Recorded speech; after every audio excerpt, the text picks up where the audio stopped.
Salut tout le monde! On se retrouve pour une nouvelle vidéo. Merci de l'accueil formidable que vous avez fait à la vidéo concernant la couture de tissu élastique. Aujourd'hui, on va donc attaquer un nouveau chapitre, les tissus fluides. Franchement, c'est hyper agréable à porter, en été notamment, c'est le top confort. Mais j'avoue que quand on débute la couture et qu'on est bien entraîné sur du coton, ça peut être vraiment super flippant de passer à des tissus fuyants. Pas de panique, je vous livre mes 10 astuces pour vous en sortir avec ces tissus. Alors ça va vous aider pour coudre par exemple une matière hyper noble comme de la soie, de la mousseline, du crêpe, de la viscose. Mais la viscose c'est trop génial à porter. Franchement, il faut pas vous en priver. Alors mon premier conseil va être de laver les tissus, mais ça c'est une règle universelle. Mais notamment pour cela, parce qu'il y a vraiment des grandes chances que votre tissu rétrécisse au lavage. Donc il faut absolument l'entretenir dans les mêmes conditions d'entretien que votre vêtement une fois terminé. Et ensuite, pour éviter de lustrer le tissu, donc c'est-à-dire de l'abîmer avec une chaleur trop forte du fer, bien entendu, vous pouvez faire des essais, mais il vaut mieux le repasser sur l'envers. Ça, c'est franchement le type de tissu que vous ne pouvez pas vous passer de repasser. Si juste avant de mettre dans la machine à laver, vous vous rendez compte que votre tissu risque de s'effilocher énormément, vous pouvez faire un petit point de surjet avec votre machine à coudre. On n'est pas là pour faire les beaux-arts, concrètement, c'est juste pour stabiliser les bords du tissu. Inutile de le faire sur les bords du rouleau, vous le faites uniquement là où il a été découpé par votre vendeur. Bon, je pense que avec tout ça, ça fait aisément au moins 2 conseils.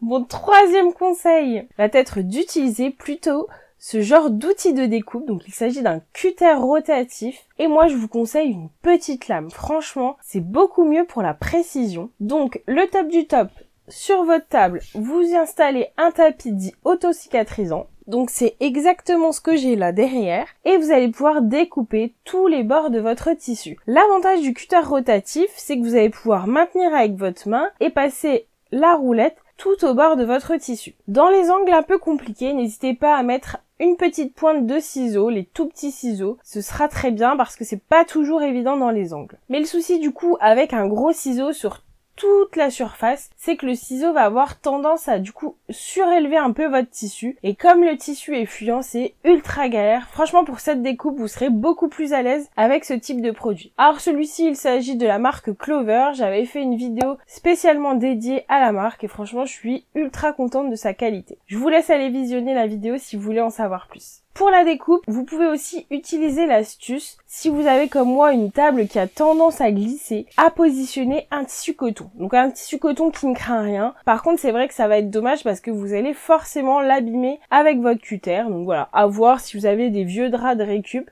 mais ça peut vous permettre de stabiliser votre tissu. Mon quatrième conseil va être tout simplement d'absolument mettre tout votre tissu sur la table. En effet, vous pouvez pas vous permettre de laisser un petit peu pendre de la table parce que le poids du tissu qui pend va déformer le tissu qui est sur la table. Donc, il faut absolument se mettre sur une surface bien plate et du coup assez grande, quitte parfois à se mettre par terre s'il faut pour découper votre patron. Ma cinquième astuce va toujours comporter sur la découpe de ce fameux tissu. C'est vraiment le moment critique pour dompter ce tissu. Et du coup, votre meilleur allié va être le Fabulon! Alors moi j'avoue que je connaissais pas du tout ce produit avant de gérer les tissus fluides, donc c'est une petite bombe que vous pouvez trouver tout à fait en grande surface, donc on peut faire quand même pas mal de choses avec. Alors, une fois que vous avez votre tissu qui est prêt à l'emploi, vous vaporisez à une vingtaine de centimètres et vous repassez sans vapeur. Vous allez voir, ça va vraiment transformer votre tissu, il va être beaucoup plus rigide et vous pouvez remettre plusieurs couches si besoin est pour essayer d'avoir le tissu le plus stable possible. Franchement, c'est magique. D'ailleurs, il existe aussi des recettes maison à base de maïzena. Donc moi, je les ai pas expérimentées, mais d'après ce que j'ai vu, que vous mélangez 3 cuillères à soupe de maïzena dans de l'eau chaude et que vous mettez dans un petit vapeau, visiblement, ça fait le même effet et c'est plus économique. Ma sixième astuce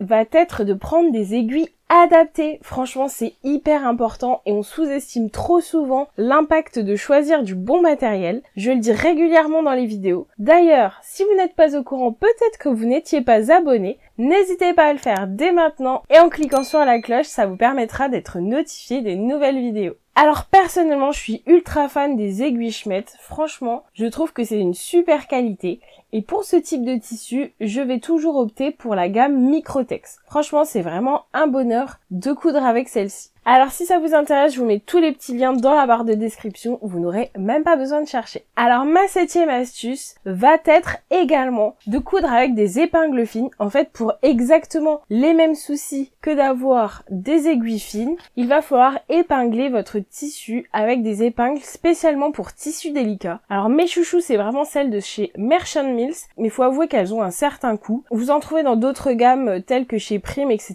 qui sont aussi très bien, mais celles-ci, elles sont vraiment ultra délicates. Vous remarquerez qu'elles n'ont pas de grosses têtes, donc ça c'est quelque chose à fuir parce que ça va faire une grosseur sur votre tissu qui va également le déformer. Là encore, pour ne pas tirer les fils, vraiment j'insiste sur des aiguilles fines, et franchement je suis hyper adepte de ces petites pinces en plastique, mais alors là franchement c'est à proscrire parce que c'est trop gros et en plus c'est lourd, donc ça va vraiment déformer votre tissu. Pour cette fois, il faudra les mettre de côté. Alors n'oublions pas quand même que ces aiguilles ont une durée de vie limitée. Là encore, si vous apercevez qu'elles trouent votre tissu plutôt que de passer au travers, ça reste du consommable et il faut pas hésiter à les changer pour travailler ce type de tissu. Là encore, je vous conseille d'ailleurs d'épingler de façon assez rapprochée pour que votre tissu n'ait pas le temps de bouger. En fait, la règle est simple, moins c'est stable, plus vous épinglez. Et pour les plus courageuses d'entre vous, n'hésitez pas à bâtir. Franchement, ça c'est vraiment une excellente habitude. Bon, j'avoue que je la mets pas trop en pratique, vraiment quand je sens que c'est pas possible de faire autrement, mais clairement, vous n'aurez pas de mauvaise surprise puisque le tissu sera déjà fixé. Mon 8e conseil, quand on passe dans la machine à coudre, n'hésitez pas à resserrer un petit peu les points parce qu'avec les tissus fins, ça va faire un petit peu comme si vous vouliez créer des fils de fronce avec une longueur tout à fait classique. Vous pouvez avoir ce souci où ça gondole un peu. Donc n'hésitez pas à resserrer votre point à 1,5-2. Vous pouvez faire quelques essais sur des chutes, mais je pense que vous aurez des meilleurs résultats. Mon 9e conseil, je pense qu'on a toutes vécu ça, un vrai problème pour démarrer la couture et faire son point d'arrêt dans un tissu fin. Alors certaines ont la chance peut-être comme moi d'avoir une plaque à aiguille spécialisée qui possède du coup moins de trous que la plaque normale, ce qui évite que le tissu soit aspiré dans les trous de la plaque à aiguille. Mais il existe aussi une petite astuce toute simple avec du papier de soie ou du papier sulfurisé. Je vous montre ça tout de suite. Alors parfois quand on veut commencer sa couture vraiment bien au bord, on a le problème que le tissu est aspiré sous les griffes. Et ça va venir justement des griffes d'entraînement. Alors il y a une petite solution toute simple. On va venir placer un morceau de papier sulfurisé. On va commencer la couture. Et là, on va pouvoir faire notre point d'arrêt sans aucune difficulté.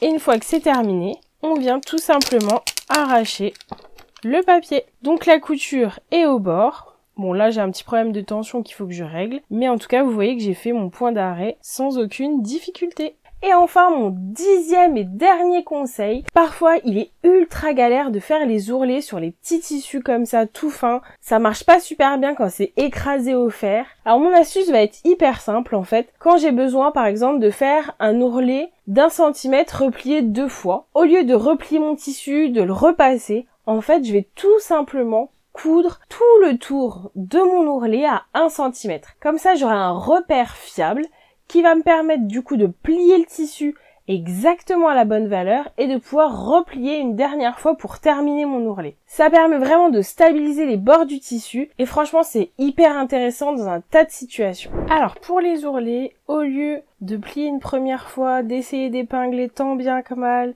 pour des épingles qui tiennent pas forcément malgré le coup de fer, ma petite astuce c'est que par exemple pour un ourlet à 2 cm, je vais venir à 1 cm du bord et je vais venir coudre sans point d'arrêt.